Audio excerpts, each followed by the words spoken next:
Now let's look at calendars. Currently, I just have one calendar under my iCloud account called Home, which is where the events and reminders added in the last lesson were assigned to. The Home calendar and its events are set to display in blue. Tap the checkmark to the left of a calendar name to hide or show that calendar. Tap the Add Calendar button, and we have a few options. We can add another holiday calendar from a long list of options from different countries and languages.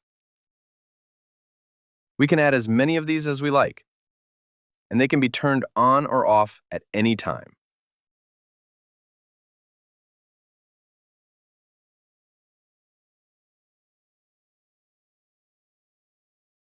We can also subscribe to a calendar via URL. In this example, I'll be using the trash schedule for my neighborhood. Simply paste in the URL and tap Find. If the URL is active, we will be able to subscribe to that calendar. The events are now visible.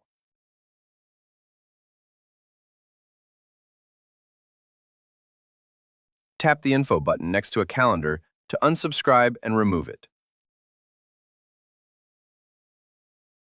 Of course, we can also add a standard empty calendar. I'll add a new one called Work.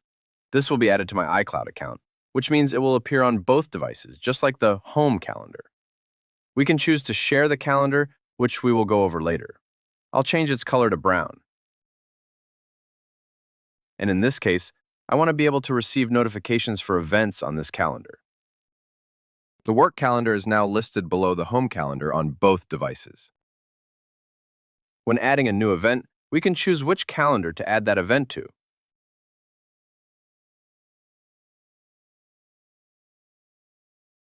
In calendar settings, we can choose a default calendar. If we switch this to the Work calendar, and then tap and hold to create an event, the event will be added to the Work calendar by default. But this can always be changed within event details. We can delete a calendar from the bottom of its info panel. This won't be available if you only have a single calendar under your account. Next, we have the Birthdays calendar. If you have a birthday saved for entries in your Contacts app, those will be displayed within the Birthdays calendar. We can see that Jeff has a birthday coming up in April. Here it is on the calendar. Tap and his contact details are displayed. Next, we will look more into event details.